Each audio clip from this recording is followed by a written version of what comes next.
नमस्कार, मैं राणा यशवंत आपका स्वागत करता हूं और आज बात देश के एक बहुत बड़े नेता की, उस बड़े नेता के एक बड़े सवाल की और उस बड़े सवाल के पीछे एक और बड़े सवाल की।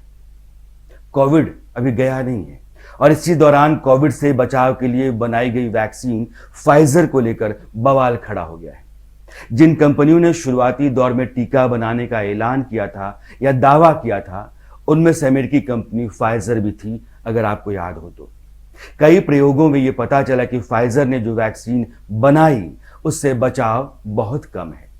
कोविड का संक्रमण रोकने में यह टीका उतना कारगर नहीं है जितना कंपनी दावा करती रही। इन्हीं रिपोर्ट्स के आधार पर फाइजर के सीईओ को दावोस में पत्रकारों ने घेर लिया और फिर सवाल नहीं बल्कि गोले दागे। मैं 1 मिनट 56 सेकंड के लिए चुप रहता हूं और आप पत्रकारों को सुनिए। फिर कुछ ऐसी बातों पर आता हूं जिससे देश की राजनीति का एक बड़ा सच बेनकाब होगा। Mr. Borlaug, can I ask you, when did you know that the vaccines didn't stop transmission? How long did you know that without saying it publicly? Thank you very much. I'm sorry. Answer that question. I mean, we now know that the vaccines didn't stop transmission, but why did you keep it secret? You said it was 100% effective, then 90%, then 80%, then 70%. But we now know that the vaccines do not stop transmission. Why did you keep that secret? Have a nice day. I won't have a nice day until I know the answer. Why did you keep it a secret that your vaccine did not stop transmission? Is it time to apologise to the world, sir? To give refunds back to the countries that poured all their money into your vaccine that doesn't work, your ineffective vaccine? Yeah, you have a little bit around. Are you not ashamed of what you've done in the last couple of years? Do you have any apologies to the public, sir? Are you proud of it? You've made millions on the backs of people's entire livelihoods. How does that feel to walk the streets as a millionaire on the backs of the regular person at home in Australia, in England, in Canada? What do you think about on your yacht, sir? What do you think about on your private jet? Are you worried about product liability? Are you worried about myocarditis? What about the sudden deaths? What do you have to say about young men dropping dead of heart attacks every day?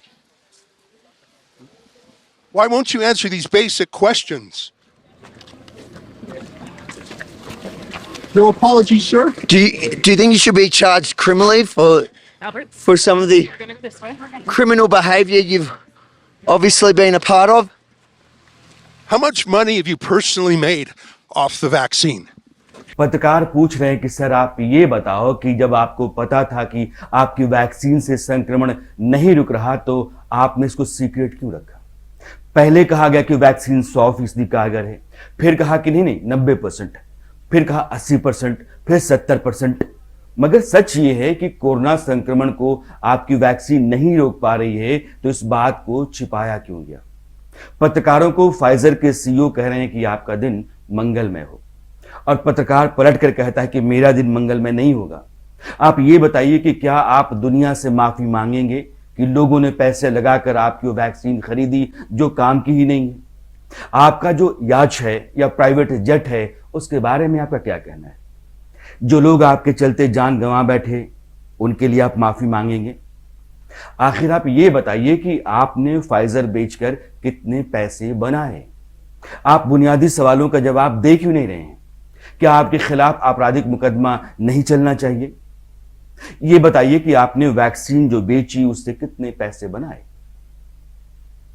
आप देख रहे हैं कि पत्रकार लगातार सवाल दाग रहे हैं और तीखे, मगर क्या मजाल कि फाइजर के सीईओ आपका दिन शुभ हो के आगे कुछ बोल पाए।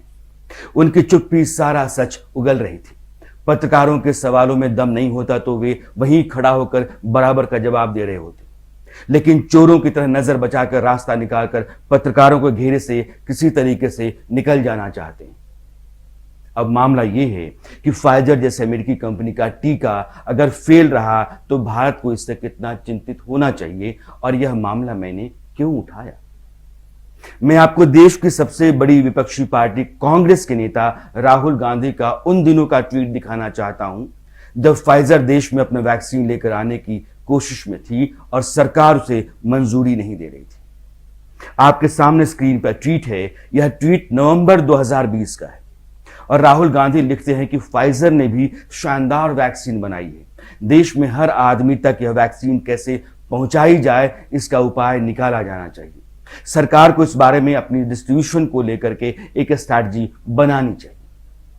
उन्होंने अपनी यह बात उस ट्वीट को रिट्वीट करते हुए लिखी थी जिसमें स्नोमैन जैसी लॉजिस्टिक कंपनी, जो देश की बड़ी कंपनी है, उसके सीईओ के हवाले से यह कहा गया था कि फाइजर की वैक्सीन को रखने के लिए -70 डिग्री टेम्परेचर चाहिए और भारत में किसी भी फॉर्म के पास ऐसी सुविधा नहीं है।